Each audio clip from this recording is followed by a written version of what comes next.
$67 was the number. Sitting in a PayPal account you checked on your phone in a grocery store parking lot on a Sunday afternoon in October. You had a half-eaten granola bar on the passenger seat and nowhere particular to be, and you didn't tell anyone. Not because it was embarrassing exactly, but because you weren't sure yet what it was. Was it the beginning of something? Was it a fluke?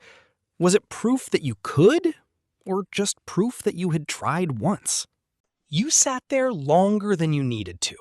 Engine off, the lot mostly empty, and you looked at the number again. $67. And you had built that. Not clocked in for it, not been handed it in an envelope on a Friday. You had made it from something you put together yourself. And the feeling that came with it was quieter and stranger than any paycheck had given you.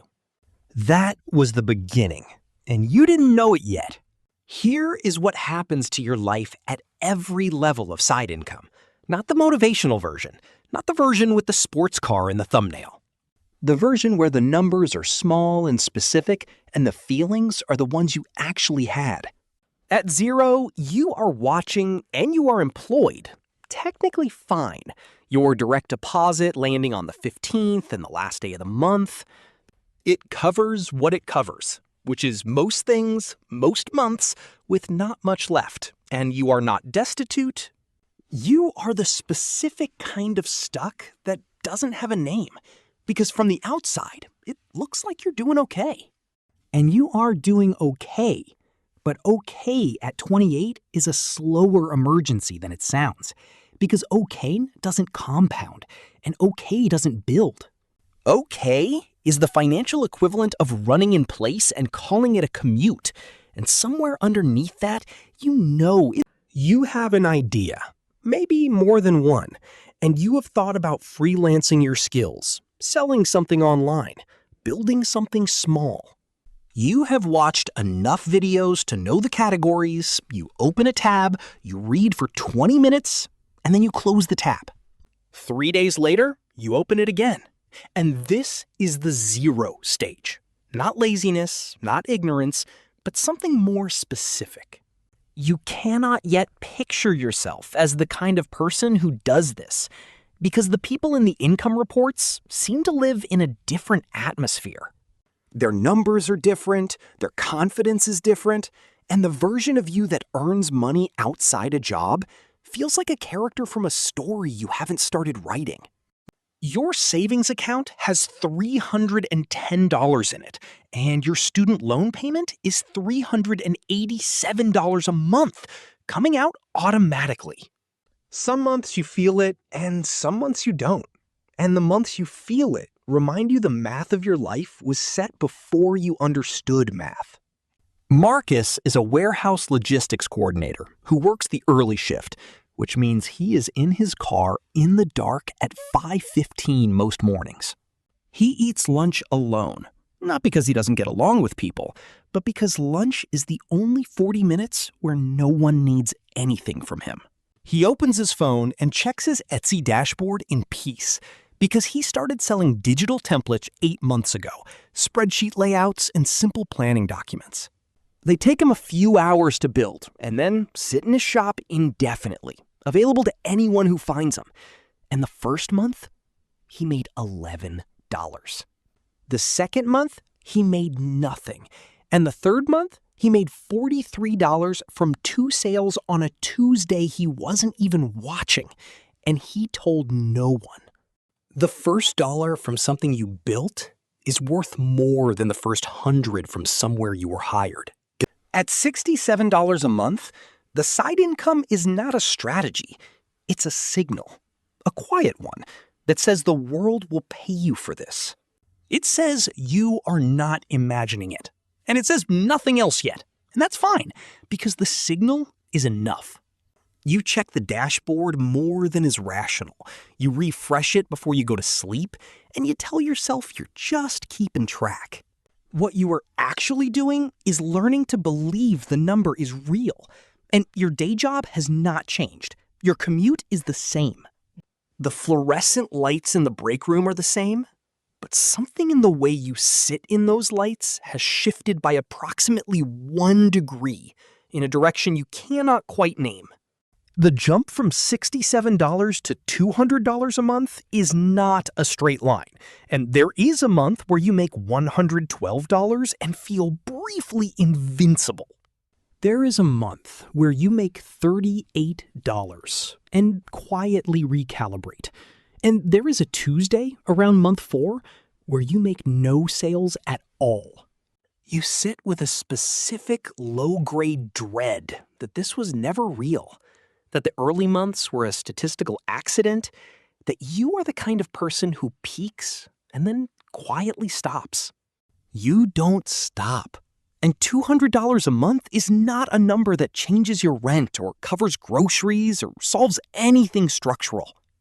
But it does something that is harder to explain and more important because it proves the experiment is real and you are now a person who earns money outside a job.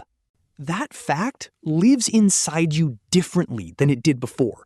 It is not a goal anymore. It is a thing that has happened, which means it can keep happening. Deja is a dental hygienist who works 4 days a week and does bookkeeping on weekends. Not her day job's books, but clients she found herself. Small business owners who needed someone organized and reliable and cheaper than a full accountant. And she set up a separate bank account for the bookkeeping income about 6 months after she started. Her partner knows it exists, but they don't talk about it much. And that is by design, not because she is hiding anything. Because that account, with its irregular deposits and its slowly climbing balance, is the first money she has ever earned that no one else had any say in. She made $840 last month and transferred $210 of it into a Roth IRA she opened herself after reading the IRS page twice to make sure she understood. The IRA limit for this year is $7,500, and she's not there yet, building toward it the way you build toward anything when no one is watching and there is no deadline. $1,000 a month doesn't change your life. It changes which problems feel permanent. Here is what $1,000 a month actually looks like from the inside on a specific Tuesday in March. You transfer $387 from your side income account to cover your student loan payment, and for the first time in 2 years, you do it without checking whether your main account can absorb it. The loan is the same loan. The payment is the same number, but the origin of the money is different. And the way that difference sits in your chest is different. You notice it, and then you put your phone down and make coffee. And that is the whole moment. And it doesn't need to be bigger than that. At $1,000 a month, the math of your financial life starts to have a second logic, and your primary income covers most things, while your side income starts covering specific things. Car insurance, the subscription you never canceled, the weekend you wanted to take but couldn't justify. These are not extravagances, just expenses that used to produce a small chronic anxiety and now don't. Chronic anxiety, it turns out, is expensive in ways that don't show up on any spreadsheet. And you are not rich. You are not financially free. You are a person who has 2 income sources instead of 1. And the second one is yours, in the specific way that things you build are always more yours than things you're given. And then the tax bill arrives. Not a letter, not an audit, just a realization sometime in January that you have been earning money with no employer withholding anything. At $3,000 a month in side income, $36,000 annualized, you are no longer a hobbyist in the eyes of the Internal Revenue Service. You are self-employed, and self-employment comes with a tax that most people don't encounter until they are already inside it. The self-employment tax rate is 15.3%, covering Social Security and Medicare, both halves of it, because there is no employer splitting the bill with you. You are the employer and the employee simultaneously, and that rate applies to 92.35% of your net earnings, not the full dollar amount. You can also deduct half of what you paid in self-employment tax from your adjusted gross income, which is the government's way of acknowledging you are doing both jobs at once. These are not strategies, these are mechanics. And the mechanics matter at this level in a way they did not at $67. Tyler is a graphic designer who hit $8,000 in 1 month from freelance clients, a number that seemed impossible 18 months earlier. The morning after that month closed, he sat at his desk at his full-time agency job and felt something he couldn't immediately name. Not happiness, not pride, but something more like vertigo. Two versions of his life were now producing income simultaneously, and they were not the same size anymore, and he was not sure which version was the real one.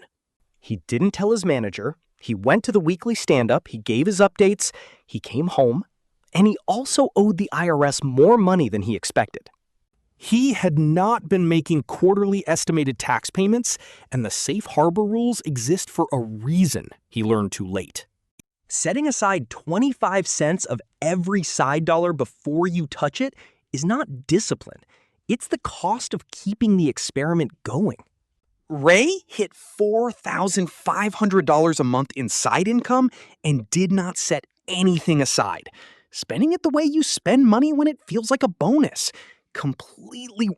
He had the low-level certainty that next month would be the same, but the next month was $3,200, and the month after that was $2,800.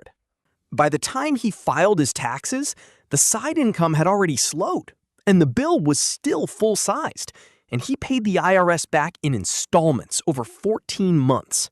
He does not talk about this, but he did eventually open a solo 401k, contributing to it the way some people take their medication, not enthusiastically, but without skipping. For 2026, you can shelter up to $24,500 in a solo 401k as the employee portion, and the total annual limit reaches $72,000. A SEP IRA caps at the same $72,000. These numbers are set by the IRS, and they change your tax picture in a way that becomes legible only once you feel the tax picture at all. You feel it at $4,000 a month. You feel it like weather. And there is a night, somewhere in the $3,500 a month stage, where you close your laptop at 11 p.m. The side income dashboard is still open on the screen, and you don't close it. You just sit there for a moment in the half dark. Not because you're sad, not because you're triumphant. You are trying to figure out what you are building, and the answer is not yet clear, and you are okay with that in a way you weren't 6 months ago.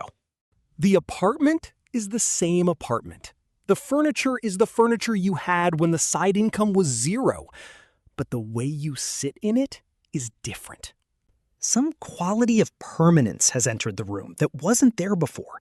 And it doesn't come from the money itself. It comes from the fact that the money comes from you. From something you made. From a skill or a system or a habit that exists because you decided it would. And kept deciding, month after month. Through the $11 months and the nothing months. The question at $10,000 a month is never really about money. It's about which version of yourself you're willing to bet on.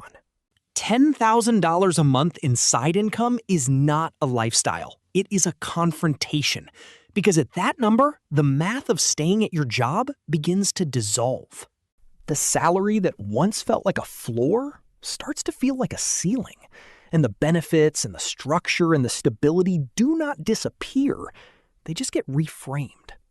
The question that arrives at $10,000 a month is not, how do I scale this? The question is, who am I if I leave? Most people at this level don't leave, not immediately. Some stay for years, some stay forever, running both things simultaneously.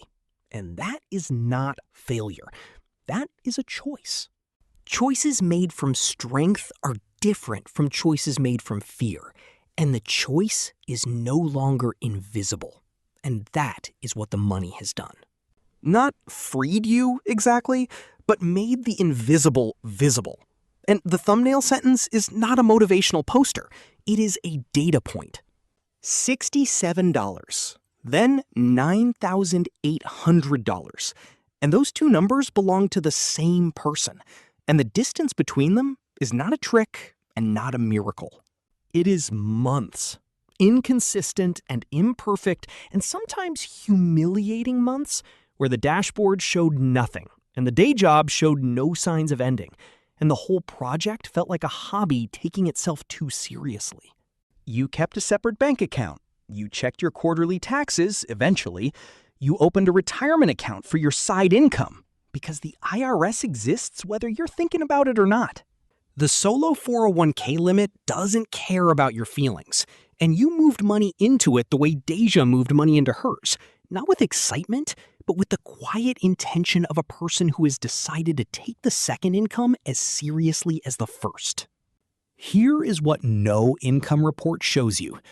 The moment you transfer money from your side account to cover the student loan, the specific thing you feel and don't name. The way your car smells on a Tuesday morning in the parking lot of your day job when the side income was $4,200 last month and you have a stand-up in 20 minutes. The conversation you almost have with your manager and then don't because the words feel premature and the numbers feel fragile and you need one more good month before you say anything out loud. None of that is in the thumbnail, and all of it is real. And the first dollar from something you built is worth more than the first 100 from somewhere you were hired.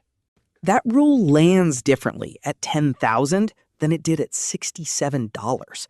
Because at $67, it was a comfort, something you told yourself in the parking lot to make the number feel meaningful.